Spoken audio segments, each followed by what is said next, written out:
বোয়ালখালী উপজেলা স্বাস্থ্য কমপ্লেক্সের উপসহকারী community medical officer Nasima Akter হৃদরোগজনিত কারণে আজ রাত 10টায় মৃত্যুবরণ করেন। ইন্না লিল্লাহি ওয়া ইন্না ইলাইহি রাজিউন।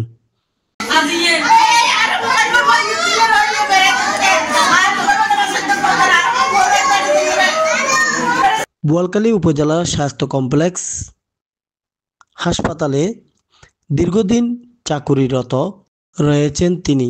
55 বছর অতিবাহিত জীবনে বোয়ালখালীর বিভিন্ন এলাকার মানুষের পাশে তিনি চিকিৎসা সেবা দিয়ে আসছেন। চাকরির পাশাপাশি উনি ডেলিভারি কেস করতে গিয়ে এলাকার মানুষকে, বোয়ালখালীর মানুষকে অনেক সেবা দিয়েছে। বোয়ালখালীর সবাই ডাক্তার নাসিম হিসেবে তাকে চিনে। ওনার হাতে আমার ছেলে মেয়ে দুজনেই প্রসব করাইছেন। উনি আমার ছেলে মেয়ে দুজনের দায়মা। আমার মেয়েটা সুয়েটে পড়ে, ছেলেটা জাহাঙ্গীরনগর বাসারিতে পড়ে। তাদের বয়স তো 20-21 বছর হচ্ছে। তারা সেই সুবাদে বলতেছে ডাক্তার নাসিম আপা হয়তো 30 বছরের কাছাকাছি বোয়ালখালীতে ছিলেন।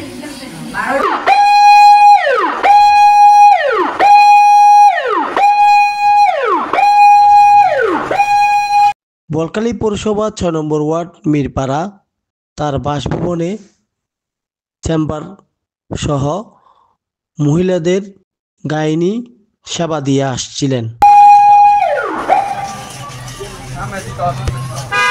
উপসহকারী community medical officer Nasima Akter মৃত্যুকালে স্বামীসহ 2 পুত্র সন্তান রেখে যান। তার যে সেবা তার বিশেষ করে ফ্যামিলি প্ল্যানিংয়ে উনি ছিলেন, উপসহকারী কমিউনিটি মেডিকেল অফিসার ছিলেন, এবং তার যে পপুলারিটি খুবই চমৎকার ছিল। এবং তৎকালীন সময়ে সে বোয়ালখালীতে একটা নিরাপদ ডেলিভারির জন্য একটা কেন্দ্র ছিল। এই সেবাটুকু দিচ্ছে বোয়ালখালী আমার মনে 10টা ইউনিয়ন মানুষই তার জন্য তার জন্য আমি কামনা করি তাকে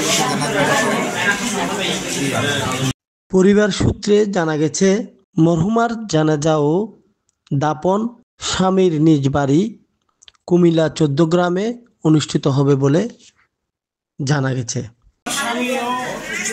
সরকারি চাকরি করতেন, উনিও উপসহকারী মেডিকেল অফিসার ছিলেন। ওনার ছেলে, বড় ছেলেটার নাম সোহান, ছোট ছেলেটার রোহান।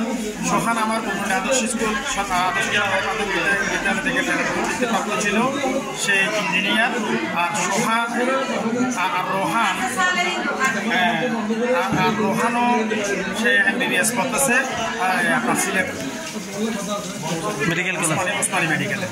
আমি তার আত্মার মাগফিরাত কামনা করছি। আল্লাহ তাকে জান্নাতের আলা মাকাম দান করুন।